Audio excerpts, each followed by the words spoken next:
From the Heritage Foundation, I'm Michelle Cordero, and this is Heritage Explains. Over the past month, a debate over policing, race, and history has turned into angry lawlessness, with mobs swarming cities and destroying statues across the United States. Near the White House overnight, a tense standoff with police as protesters tried to tear down a statue of former President Andrew Jackson. It's a racist Confederate statue. Okay, it should be knocked down and put in a museum.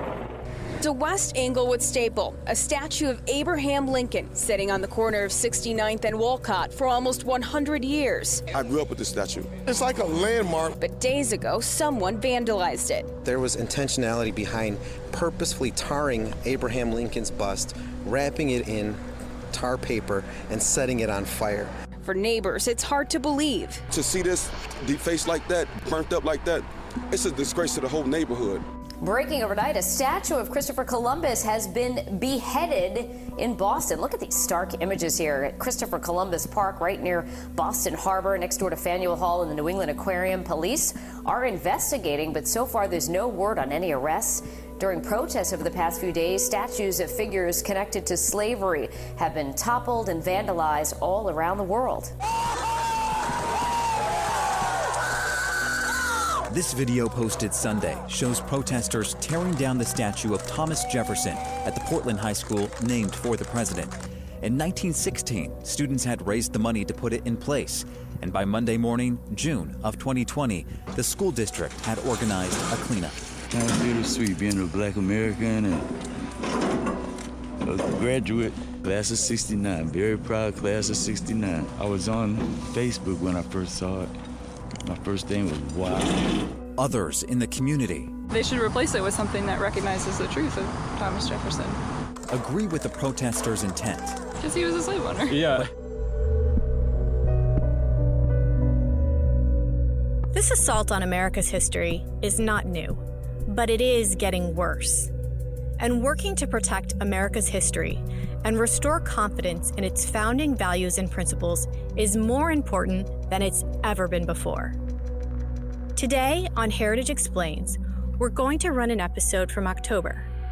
The lightly edited interview is with Jarrett Stepman, a contributor to the Daily Signal and author of The War on History, The Conspiracy to Rewrite America's Past. Today, Jarrett explains why statues of Jefferson and even Robert E. Lee should remain standing.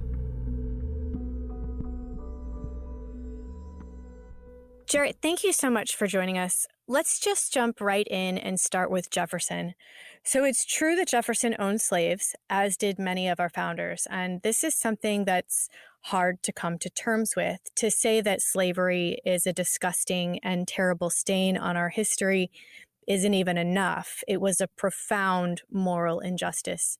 So why should we not be removing these statues? This is a topic that can be really hard to talk about. What's the counterpoint? Well, I'd say, why is it today that we have the idea that slavery is this terrible abomination? It's in very much part of because of Thomas Jefferson, because of the founding generation. This is an institution that at that time was common throughout the world. The founders were brave enough, especially Jefferson, to put in our founding document that slavery is a terrible evil when he sees it around him throughout not just American society, but societies throughout the world. I think that's an incredibly brave thing. For us to say now in 2019, how dare they? I would say, look, where do we even get this concept that slavery is this abomination? Through much of history, it was an accepted practice. They dared to inject into our founding document the idea that all men are created equal. I mean, that's a radical thing.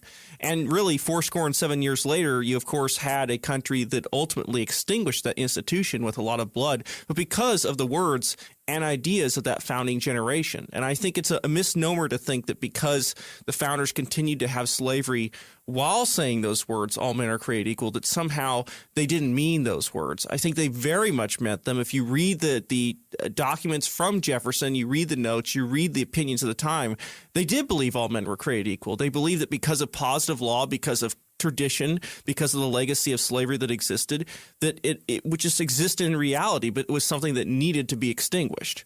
Yeah, I think common knowledge, Abraham Lincoln's the only one that ever put forward that notion to end slavery. But you're saying that it really goes much farther back than that. And the roots that Thomas Jefferson laid down, paved the way for people like Abraham Lincoln to do what he did. 100%. I mean, Abraham Lincoln even mentioned this. It was a celebration of Thomas Jefferson's birthday, and Lincoln made some remarks. And he said, all credit to Thomas Jefferson for injecting those words into our founding document.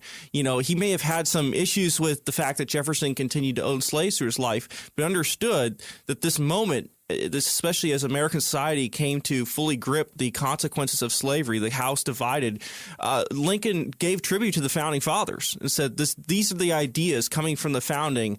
In many ways, Lincoln was, you could say, almost like a conservative kind of statesman. He said, no, we need to reaffirm the founding of this country, the things that the founders started, we need to finish. And I think that's ultimately what happened. And that is something we're celebrating.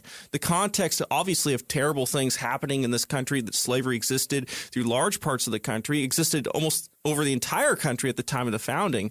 The nation was very much split on that issue. And I think we're very fortunate that many Americans looked back and said, yes, we want to uphold the vision of the founders and finally extinguish this great evil, which, of course, ultimately happened with a whole lot of suffering in between. Would you say that same argument stands true for someone like Robert E. Lee? It does. And Lee, of course, is a complicated figure in our history. He was not a radical supporter of slavery. He was not a person who wanted to embrace the idea of secession. He was very much against it. He ultimately was faced with a terrible choice. Do you go with your state or do you go with your country? And it was a terrible choice for him. He was actually at one point almost called upon to become the general of all the armies of the Union, the Army of the Potomac. And he did ultimately make that decision to stay with Virginia. He thought the Union was shattered. It was never coming back. This was never a man who was ultimately committed to the institution of slavery. Ultimately, I mean, at the end of the war, he actually suggested that they employ former slaves, give them their freedom, and fight for the Confederate Army during the war, which is kind of mind-boggling. Of course, the political authorities in the Confederacy shot that down. But Robert E. Lee is a complicated figure, and I think to a large extent his legacy after the war is a big part of who he is. Telling Southerners to raise your children to be Americans, to bring the country back together after, I think, the worst tragedy in our country's history. And I think that's a part of his legacy, too, even if he made the wrong decision ultimately to fight for the South, the Confederacy. Before we continue this conversation, I just wanted to let our listeners know about an exciting platform available from Heritage. While we can't host events in person right now, Heritage Events Live hosts webinars every day on a variety of topics, like COVID-19, China, the economy, and more. Even better, these webinars are 100% free. You could find out more by going to heritage.org/events or by checking out the link in our show notes. Okay, Jarrett, let's jump back in now. Tell me more about what's going on with Christopher Columbus. Well, I think obviously there's this big push to replace Columbus Day with, people call it Indigenous Peoples Day. A lot of them say that Columbus was genocidal, that he abused natives, that he was just this awful person. A lot of this comes, some of it comes from accounts from his own day. He had some detractors all the way back then. But a lot of it also comes from Howard Zinn's People's History of the United States, where Zinn tried to create this picture of Columbus as this awful man. And he had a very good reason, borrowing from Karl Marx and Engels, thinking that Columbus actually ushered in the world of capitalism and the global capitalist system that we have. So that was where his perspective was from. And these stories about abuses that happened in the New World, some of them true, a lot of them not. A lot of them not attributable to Christopher Columbus. And I think that's something that really bothers me with the attacks on Columbus. A lot of the criticisms of him are just the opposite. I mean, Columbus in his own journey, and I do think that Columbus is – we need to recognize the bravery and the accomplishment of Christopher Columbus. But some of the recorded abuses that took place in the New World, some of them happened under his cruise. Columbus actually tried to stop them and punish the Spaniards who were under him. He got criticized in his own day for being too soft and being too hard on the Spanish. And the idea that he was actually the monster perpetrating all these terrible things in the New World, including things like disease, which he had no concept of disease whatsoever. I think it's very unfair to the man himself, who I think should be recognized for the accomplishment that he did and the many good and bad things that came from that connection between the old world and the new. Lastly, I want to hit on something recent that I think many of our listeners have heard about. The New York Times, while the left has long claimed that our founders were hypocrites, the New York Times has gone a step farther. And they're attempting to reframe American history by imagining 1619, not 1776, as our nation's birth year. 1619 because that's the year that the first African slaves landed in the British colonies in America. Is there any truth to this at all? Well, it's interesting. I think if the project was simply dedicated to perspectives on slavery, on the institution, I think it would have been a worthwhile historical endeavor. But I think the problem with it is it was activism. Even in the beginning statements of this project, they say they wish to reframe American history based on the idea that 1619 is really our founding. I think that's an absurd notion. What they're trying to say essentially is everything America was built on was slavery. And in some ways, they actually take up the argument of the kind of pro-slavery side of the Civil War, kind of strangely enough, that, all these good things, they're happening because of slavery. On one side, they say it's good. On the other side, they would say it's bad. But how different that is from the philosophy of Lincoln or the founders. They even went as far as to say the Revolutionary War was fought for slavery. Yes. It's incredible. That's completely false. It's completely false. It's an absurdity. And you know what? I think that especially because they pivoted so quickly to trying to lump in slavery and capitalism, which I think shows how ideological this project was. Like the first essay they do is like the brutal realities of capitalism derived from slavery. And it's very obvious what they're trying to do is say that, all these good things you think about America, well, they're really all bad because slavery. And to me, that kind of exposes what the project is about and shows, okay, this is not just history. This is a way to attack what America is and was. And yes, we can have, I think, very good conversations about slavery and its legacy. But to say that that is the critical essence of what America is, I think it's actually an absurdity. And I think it's very much undercuts what happened in 1776, the American Revolution, our long history.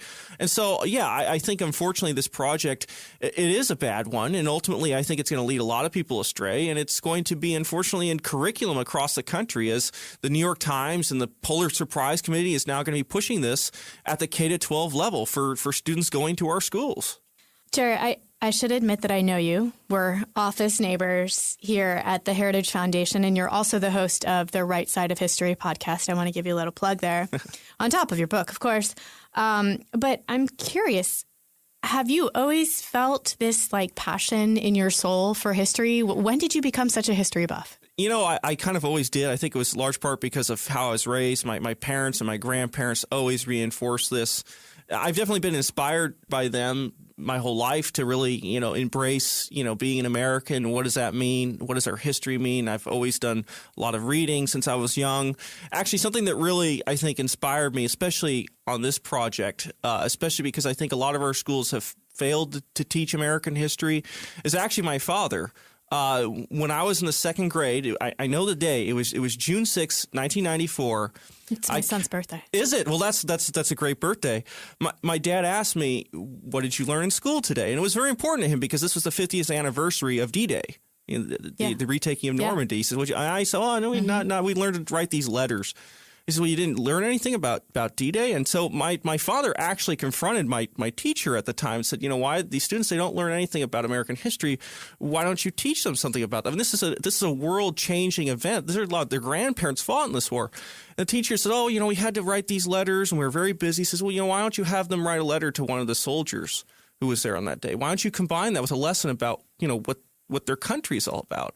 And so my parents ultimately did take me out of that school. They put me in a school that I think reinforced more civic values and virtue and things like this. And I think that really stuck out to me. I think I was very fortunate. I ultimately got sent to a private school. My parents reinforced history lessons through my life. And I do hope that, other parents out there, I think that's a point I try to make in my book too. I mean, our history is fading very quickly. You look at polls about historical, it's very bad in civics. And at the same time, you see a rise in people embracing things like socialism, things like this. And I can see the two things being connected. And I think it's very important for Americans, parents especially, to inform themselves and try to inform their children, because they're going to get a lot of pushback. They're going to get a lot of it in school, whether it's at K-12 level or in college, and you need to be prepared for that. Now, I think our history is absolutely worth defending. I think we have a lot to be proud of in this country. I totally agree. And normally when I interview historians, I ask them, if there's one book you could recommend, what would it be? But I'm not going to ask that, because I'm going to actually say that everyone should go out and get Jarrett's book, The War on History, The Conspiracy to Rewrite America's Past. I have my own copy, which I'm going to hold on to for when I need it for my kids, because I have a feeling that time will come up and I'll need to counter some of those points. Jarrett, thank you so much. Oh, thank you very much.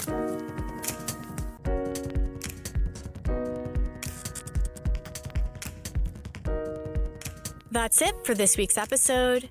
I'll once again leave the link to Jarrett's book in our show notes. It's such an important read right now. I can't say enough good things about it, and it's an important time to pick it up. If you're having a hard time explaining to others why these statues should stand, share this episode. You can find it on Apple Podcasts, Heritage Explains Facebook page, the Heritage Instagram page, and the Heritage YouTube page.